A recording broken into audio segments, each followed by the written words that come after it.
Bom dia, vamos começar hoje nosso devocional com Deus, continuando aqui em Lucas capítulo 6, versículo 39, continuação, que diz assim: Parábola do cego que conduz outro cego. Então Jesus lhe propôs também uma parábola. É possível um cego guiar outro cego? Não acontecerá que ambos venham a cair em algum buraco?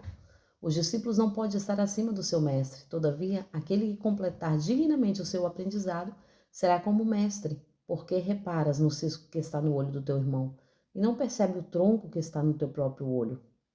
Como poderás advertir o seu irmão dizendo: Irmão, permita que eu retire o cisco do teu olho, se tu mesmo nem sequer nota o tronco que repousa nos teus olhos? Hipócrita, retira antes de tudo a trave que está no teu olho, e só assim verás que conduz para retirar que está no olho do teu irmão.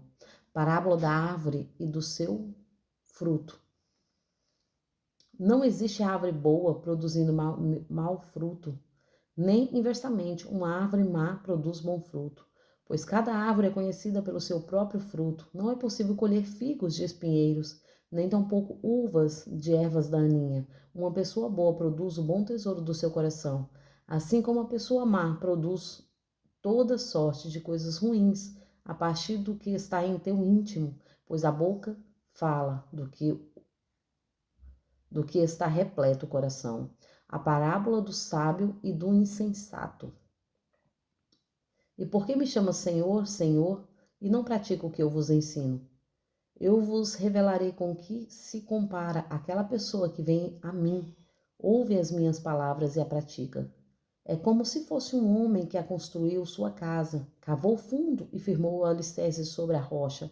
E sobreveio grande enchente, e os rios transbordou, e as muitas águas avançaram sobre aquela casa, mas a casa não se abalou, por ter sido solidamente edificada. Entretanto, aquele que ouve a palavra e não a pratica é como um homem que construiu sua casa sobre a terra, sem alicerce. No momento em que algumas águas chocam contra ela, a casa cai e a sua destruição foi total. Amém, né? Aqui o Senhor cita algumas parábolas aqui para nos ensinar, para ensinar os discípulos, né? E aqui ele está falando, né? Não cabe os discípulos julgar também, né? Então, o Senhor começa a ensinar os discípulos, a discipular os discípulos como seguir, como ser orientado, né? Porque quando o Senhor separa os 12 discípulos ali para ele, ensinar, para estar próximo dele, para conduzir o restante, ele está ensinando a praticar a palavra. Então ele começa ali ensinando, contando uma parábola, como os discípulos devem agir e como eles não devem agir. Então aqui começa, né, a parábola do cego que conduz outro cego. Então o Senhor fala que para você conduzir, você tem que buscar entendimento, conhecimento, porque se for um cego conduzindo outro cego, os dois vão cair num buraco. Então ele está ensinando como os discípulos devem agir, ele nos ensina como nós devemos praticar, né? Muitas vezes nós queremos fazer a nossa maneira, o nosso jeito. E quantas vezes eu falei para o Senhor, Senhor, eu não sei falar, eu não sei como guiar. E o Senhor me disse, filha, eu te capacito, eu escolho os que não são capacitados. E o Senhor sempre me disse isso, né? E eu sempre disse ao contrário para o Senhor.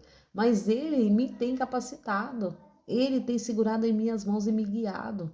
Mas eu tenho que me esforçar cada dia buscar aprendizado, né? Cada dia buscar aprender com a palavra dele. E aqui ele começa a falar ali outra parábola, parábola da árvore e do seu fruto.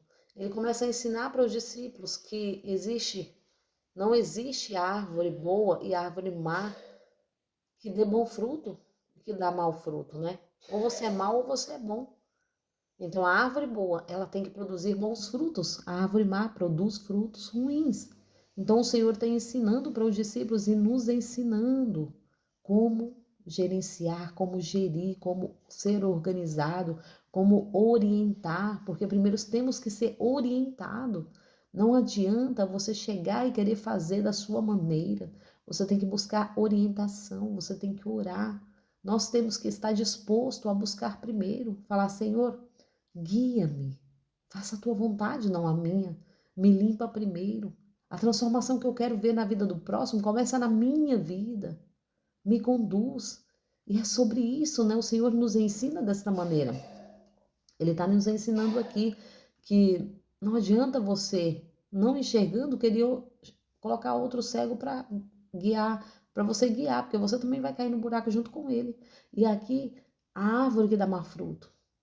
Se você tem sido uma árvore que deu mau fruto sem perceber, porque muitas vezes nós só enxergamos o defeito do nosso irmão e nós não enxergamos os nossos. E o Senhor está nos orientando agora. Procura aprender. Procura entender. Se tem saído da sua boca palavras de maldição, muda. Muda o que você tem falado. O Senhor nos orienta dessa maneira, né? Porque muitas vezes nós carregamos uma tradição da forma de falar, e aquilo se repete. Nós amaldiçoamos os nossos filhos, nós amaldiçoamos a nossa família, repetindo uma tradição de palavras. E nós temos que mudar isso. Nós temos que entender, Senhor, o que tem saído da minha boca é palavra de vida ou palavra de morte? Porque muitas vezes nós não percebemos que palavras de morte saem da nossa boca através de tradições, através de anos e anos de aprendizado com outras pessoas, de geração. E aqui o Senhor também fala a parábola do sábio e do insensato, aquele que construiu a sua casa sobre a rocha, né? E aqui o Senhor ensina, né? E por que me chamais Senhor, Senhor, e não pratico o que eu vos ensino? Então não adianta de nada nós irmos todos os dias para a igreja, falar com Deus e não praticar o que Ele nos ensinou. Então Ele está ensinando para os discípulos, eu vou ensinar para vocês, mas vocês têm que praticar diariamente. Vocês têm que viver como eu vivo. As boas obras, as boas disciplina que eu vos aplico, eu vivo. Então isso que o Senhor estava ensinando. Ele vivia o que ele falava. Por que eles falavam dos fariseus e dos mestres, dos doutores da lei? Porque eles falavam, mas a vida deles é como um sepulcro caiado. É como algo podre, que eles só falam para os outros fazer, mas eles mesmos não fazem, não viviam isso. Então o Senhor nos ensina, tudo que sair da nossa boca, nós primeiro temos que viver aquilo. Será que temos autoridade para falar? Porque o Senhor nos permite passar algumas situações na nossa vida para que possamos ter autoridade. Você vai ajudar a curar vidas através do seu testemunho.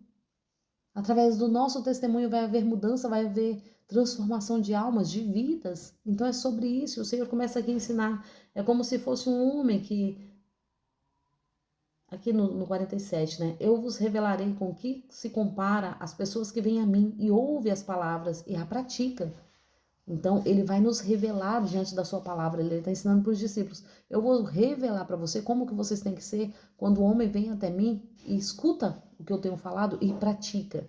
Então, ele começa a falar. É como se fosse um homem que construiu sua casa, cavou fundo e afirmou um alicerce sobre a rocha. E sobreveio a grande enchente, e os rios transbordou e as muitas águas avançaram sobre aquela casa. Mas a casa não se abalou, por ter sido solidamente edificada. Entretanto, aquele que ouve as palavras e não a pratica é como um homem que construiu a sua casa sobre a terra sem alicerce. No momento em que as muitas águas chocaram contra ela, ela caiu e a sua destruição foi total. Então ele está ensinando a casa que é edificada sobre a rocha, que é Cristo.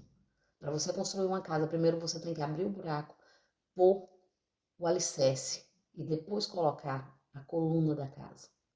Então o Senhor está nos ensinando. Nós primeiro temos que buscar nele, buscar a palavra, buscar conhecimento. E é sobre isso que o Senhor tem nos ensinado, né? Porque esse sim é um servo sendo sensato, né? Porque existe também o servo insensato, aquele que construiu e não pôs alicerce. E onde não colocou alicerce, a casa veio, a sua destruição foi total, não sobrou nada. Nós temos que estar em Cristo, alicerçados nele, na palavra dele. Temos que ter leitura como um manual diário das nossas vidas. Amém? Agradeço a todos por terem me ouvido até aqui. Tenham uma ótima segunda-feira, em nome de Jesus, com essa palavra maravilhosa, né? Palavra viva. Amém?